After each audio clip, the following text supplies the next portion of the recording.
welcome to Building the Future. Today we have Chris Cummings, founder at Pass It Down. Chris, welcome to the show. Yeah, thanks for having me. Yeah, I'm excited that we finally get to meet in person. I had you on the radio show a little while ago, and the show's doing well, and I thought, you know, you live close down here. Let's see if you'll do the show, and sure enough, we're here. So for those that don't know you, maybe let's kind of get to know you a little bit better and cover kind of your background and kind of where you grew up. My name is Chris Cummings. I'm the founder of Pass It Down. I spent the first 10 years of my life in St. Louis and then moved to Louisiana, which I call home. But I recently moved to Chattanooga, Tennessee, because it has a really booming startup scene, and they're doing a lot of really cool things in the city to be able to support startups and get companies to move there.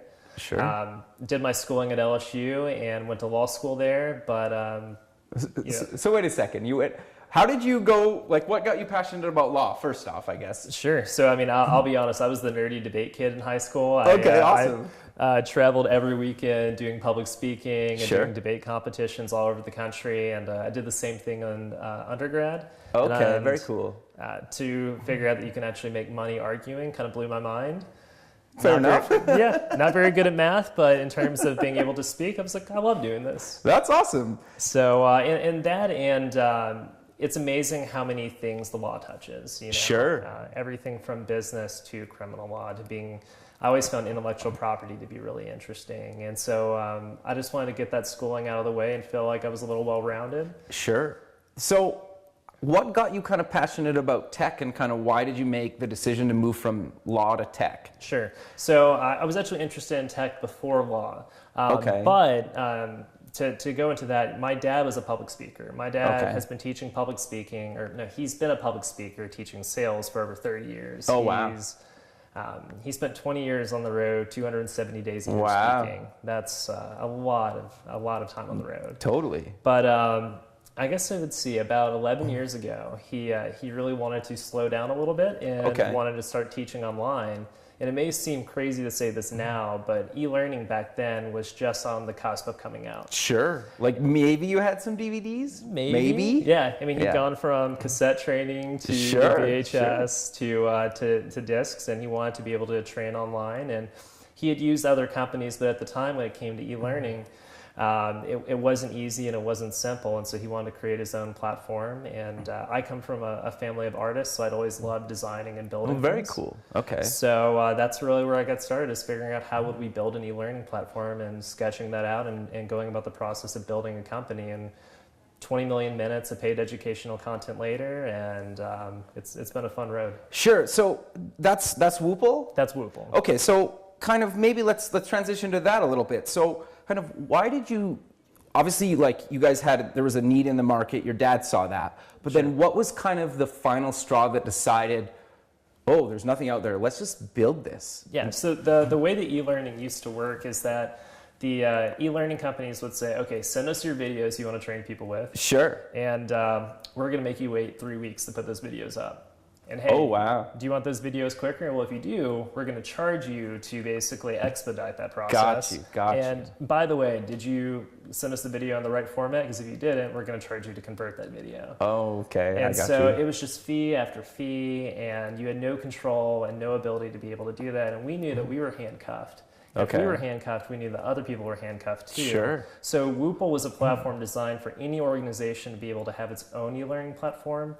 Add as many people as you want, add all your own videos, create your own tests without you ever having to pick up the phone or call someone and pay just one flat fee to be able to do that. Very cool. So I know there's a bunch of kind of big name kind of companies using it. Do you kind of maybe want to cover the types of companies that are using it and who's actually using the platform? Yeah, absolutely. So we did all of the online certification for Allstate Insurance for 4 years.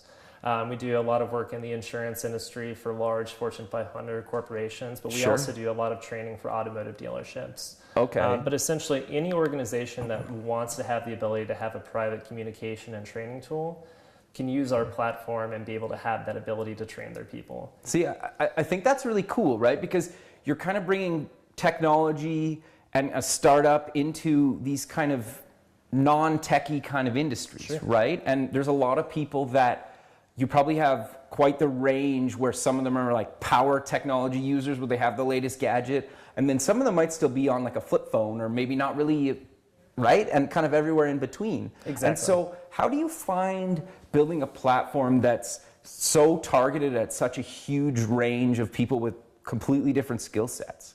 You know, our goal with Woople was always to say to the clients that we were talking to, we do not have all the bells and whistles that every e-learning product has. I think that's super important, right? And the more and more people I kind of interview, it seems to me that that's kind of more the approach they're taking, because you're right, especially when you're appealing to a general kind of such a huge range of people, and probably all ages, that it makes sense to just have the core features, and they don't need all this like stuff that you and I might think, oh, it'd be cool if we added these 50 features, but they only need like maybe 10. Exactly, and that's really the problem with the fact that a lot of the technology that's built is built with people like you and I, or by people like us. I got you. Let's add a new feature, let's add this new thing, and it's great. Sure. But if you know, the average age in a large Fortune 500 company is someone 50 and up, sure, and they're just looking to have a very simple process to be able to learn. They just want to know, how can I be educated? How can I get my certification? How can I take a test?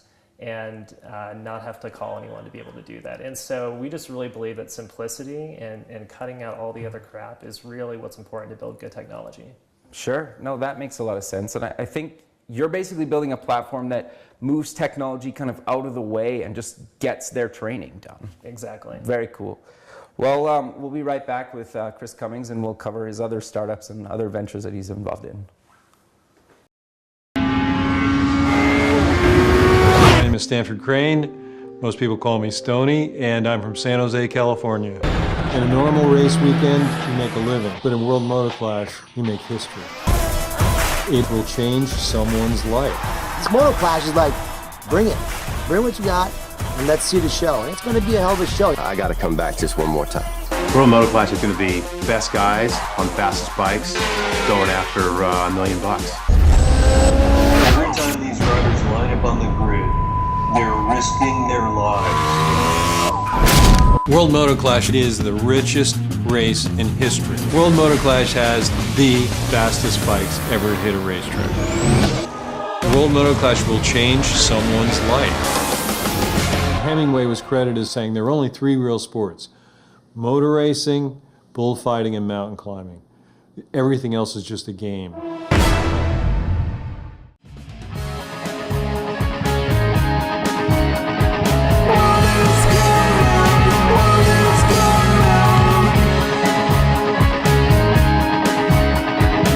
Welcome back to the show. Today we have Chris again back. So I'm kind of curious to know a little bit more about the other startup that you're involved in, and it's kind of your newest venture, Pass It Down. Absolutely. So when you and I originally connected months ago, what really appealed to me about Pass It Down is kind of, I had a similar need probably a long time ago, and obviously I still have that need now, but it got me really thinking kind of why I wanted to have you on the show. So maybe just for the audience out there, let's talk about kind of what is Pass It Down and kind of why you started it. Sure. So Pass It Down is a digital storytelling platform, and it's designed with one thing in mind.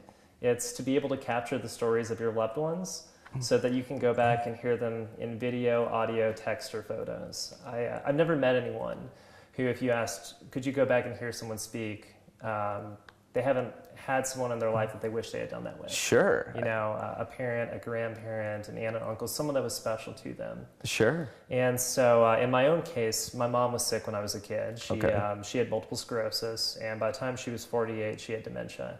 And so I remember sitting in a nursing home with her about 6 years ago, and I realized that at this point, there were all these things I wanted to know about my mom. Sure. And I wasn't going to be able to. Just her disease had progressed too far. Sure. And I realized that there was this loss in my life I wasn't going to be able to fill, of these things I want now, not only for me, but for my kids someday. Sure. You know, when I have grandkids someday. But every person I met in the nursing home that was there with my mom also had these amazing stories. Oh, interesting. Okay, sure. There was this a little old lady who told me about growing up in Winfield, Louisiana. Okay. And she played with Huey Long, who is one of the most famous governors in history. He was actually assassinated. But she talked about playing with him when she was a little girl. That's cool. And when she passed away, I remember the family running in, and all of a sudden a voicemail became their most cherished memory, because they had never taken the time to have a recording of her voice. And so for them, just being able to hear her was something that they had to save. Sure. So Pass It Down is designed to be able to make it easy for you to sit down with a parent, a grandparent, yourself like a journal or a child, and to be able to capture stories. We worked with oral historians to come up with questions to be able to make storytelling easy. Okay. And so they're meant to be able to provide a guide to make that process simple. So it may be, where did you grow up, or what's a great memory you had as a child? And then we took those questions and we grouped them together to be able to create a path. So there are 23 questions for grandparents, 25 questions to ask a parent. So it kind of gives you some motivation to work your way through those questions. No, that's very cool. And I just, as I think back, and as like when we first connected, I've thought a lot about kind of what you're doing. And like I said, like my grandma passed away kind of like years ago, but I would have liked to have a bunch of stuff like that. I still have some photos and stuff, but no kind of audio or video. Sure. Maybe from like the early 90s on like a VHS somewhere in my parents' basement, maybe. And it was the same with like my grandmother, well, my dad's mom, my grandmother, but just so you know which parent, she didn't even know who my dad was. So like we didn't really see her a lot in the last, few years of her life, which is sad, right? Yeah. And so I like your story really resonated with me, because obviously they're different, but we had the same need, right? And I think a lot of people do. And so when are you guys kind of launching? I know you're in beta right now. Yes. When are you officially launching for kind of everybody? Absolutely. So we're in private beta right now, but we'll be featured at the Collision Conference in New Orleans in a couple of months at the end of April, and we'll be launching our public beta there. Okay. Where anyone will be able to log onto the platform and be able to start participating. And we'll be adding a lot of new features over the summer and doing a full launch right around the holidays. But sure, great timing. Yeah. It's a chance when people are actually together, and it's a good time to say, sit down with your loved ones and capture those memories. But if you want to start doing it at the end of April, it'll be available for everybody. Okay, very cool. So where do you kind of see the platform going? Because the first thing that kind of comes to mind, and I've heard this from a number of people, is they want like family recipes. Yeah.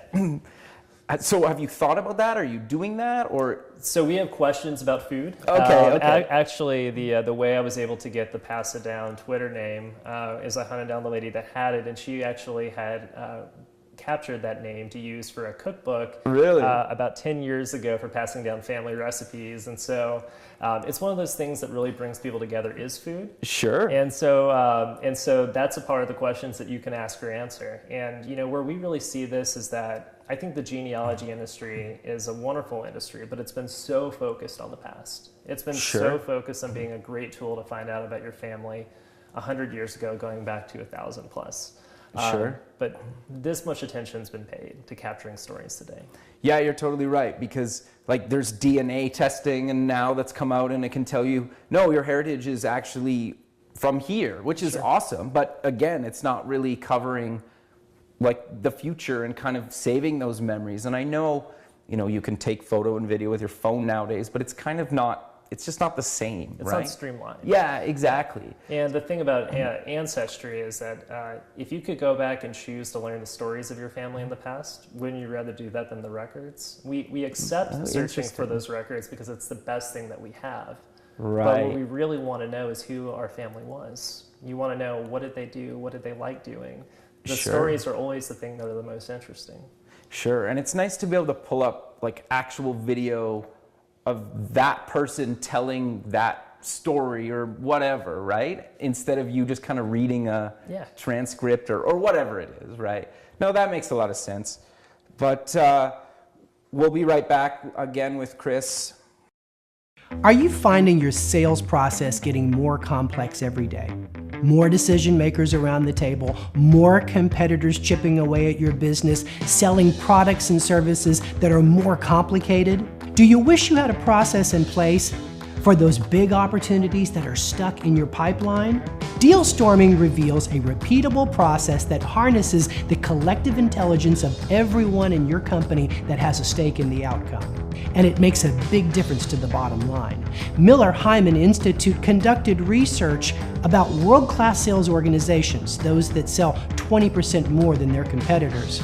They found they all have one thing in common: the habit of conscious collaboration across department lines in pursuit of big opportunities. I've had a chance during my practice to interview over 200 leaders at world-class organizations to understand how they approach collaborative innovation during the sales process. Over the last 15 years, I've built this 7-step process called deal storming that goes from identifying the opportunity all the way through to executing the creative solutions. The book comes out February 23rd, 2016. I'll be on the road speaking at conferences across North America on how to harness collaboration in your sales culture. If you have a sales kickoff or conference coming up, contact me at the email address below and put me on your calendar. I confer with all of my speaking clients about their unique complexities, the sales challenges they're facing every single day, and I tailor-make every single talk for that sales leadership culture. If you would like a free chapter of the book before the rest of the world, along with a video tutorial about how to write the perfect deal brief to prepare your next deal storming team for victory, just visit dealstorming.net.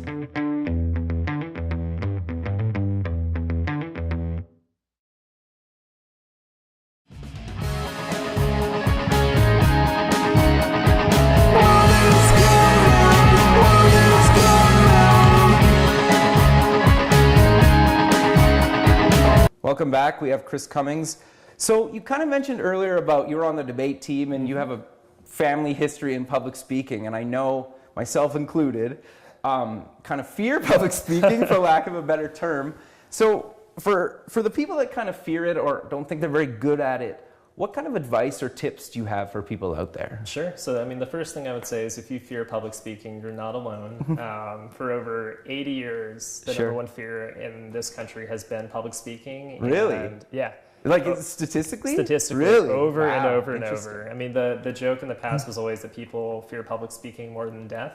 But you know, about every year or 2 years, they do a study to really engage people's fears, and public speaking is right at the top. So you're not alone. And so the first thing I would say is that if you're afraid of public speaking, it's to realize that, one, it's completely normal. Two, people often think that you're either born being good at public speaking or you're not. They think of it as a gift, the way that you're born with a good voice. But truly, public speaking is something that you practice. And if you practice it habitually, the same way that you would practice any sport, you'll get better at it. So a few things that you can do to be better at public speaking are, one, to record yourself. And video, I'm assuming, video. Or both? Or audio. It helps either way, but Okay. video is optimal. And here's the thing, you're not going to like it. So I'm going to apologize now, but when you see yourself in video, you never like the way you look, you never like the way you sound, but you're going to notice things about yourself you've never noticed before. Sure. You'll notice little tics, little habits, but you need to be able to hear those to be able to work and improve on being better at public speaking. And cameras don't lie. That's the wonderful thing about video. Sure, I think that's really good, and you're right, because when I started doing this stuff and I listened back to, I'm like, really, do I sound like that? Or I say these words all the time, and it really helped me notice when I started saying them all the time, and then you work on kind of weeding them out, right? And eventually, hopefully, you don't say them anymore, right? Everyone has tics. Okay, you call them tics. It just reoccurring habits that happen. It could be just saying the same word over and over, like sure, absolutely, which I'm prone to being able to do.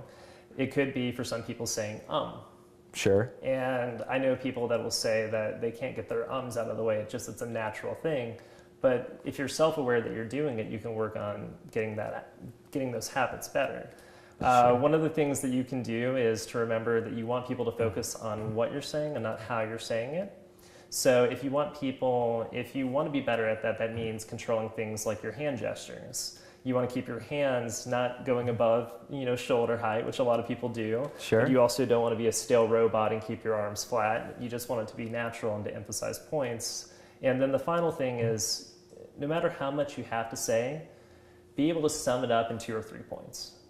Okay. And that's really critical because people can remember if you say there are 3 things that are important today about whatever you're doing. That's a lot easier than just going on and talking about 7 or 8 different things you're doing. Sure. I think that's really good advice. So how do you then prepare like a slides to go with that? Sure. Then, just out of curiosity, because you mentioned 3 points. Well, how do you build your slide deck based on that? Well, let's take Pass It Down, for example. Sure. If I wanted to talk about my company, the first thing I would talk about is why you should care about Pass It Down in terms of why is storytelling important. Okay. And so I can then take and break a series of slides down into the why, which okay. is I got you. why storytelling is important, why genealogy is not focusing on this right now, why that you should care and why it would be important to you. Okay. Then I can go into the how. Well, how do I solve this problem that exists? I got you. So we have a digital platform. We are able to engage people in these different ways. And then you can get into the last point, which is, well, why? What are the next steps, the action points? So how do you get involved? Well, so essentially, if you can take any speech and break it down into 3 points and then just elaborate everything you're doing under those 3 points, your audience is going to follow along because they're going to remember, hey, there are 3 things this guy said that I should listen for. And at the end of the day, they'll be able to say, oh yeah, I remember the 3 things. It was why, it was how, and it was what I should do. Sure, and it's probably easier for you as the guy preparing the speech and presentation to actually just say, well, I have 3 things, let's cover these, and then let's break them down into multiple slides. I think that makes a lot of sense. Absolutely. I mean, conversations are fluid, and a lot of times when people are trying to prepare to give a public speech, they try to memorize the speech. I got you. And the problem is if you have ever tried to memorize a speech and all of a sudden you get a little bit off, you have to try and backtrack to what was I supposed to say, what was I supposed to do? But if instead you break your speech down into points, you can interchange those points. Right. It's not like it has one beginning and one end. Sure, because sometimes people ask questions in the middle of, your talk, right? And if you don't have that kind of luxury of, being able to refer to a point, you like you said, you could get lost and trip up, and that could happen pretty early on in your thing, right? Yeah, that makes sense. It can happen at any point. And communication's important. It's important whether you're at home, it's important at the workplace, but being able to effectively communicate and to do so and feel comfortable about it is, I think, the most important skill that you really can learn. And if you think you're not good at it, I would just say, sit down and practice. No, I think that's awesome advice. So we're kind of coming to the end of this, but maybe let's kind of tell the audience where they can get more information about kind of both companies that you're working on. If you want to find a little bit more information about Woople, you can go to woople.com. And if you want to learn more about Pass It Down and my new startup, or you want to be able to record your story, you can go to passitdown.com and sign up today. Or follow us on Twitter at Pass It Down. And my name is Chris Cummings. If you have any questions whatsoever, or want to email me, or you have someone you want to start capturing stories now, we want to help people be able to do that as quick as possible. We've had some people reach out who have had sick relatives, and we've said, look, we'll get you in so you can start capturing these memories. And we just want to be able to help be able to capture people's life moments. Sure. Chris, appreciate you doing it. Yeah, thanks, man. I appreciate you having me on the show. Great. All right. Thanks.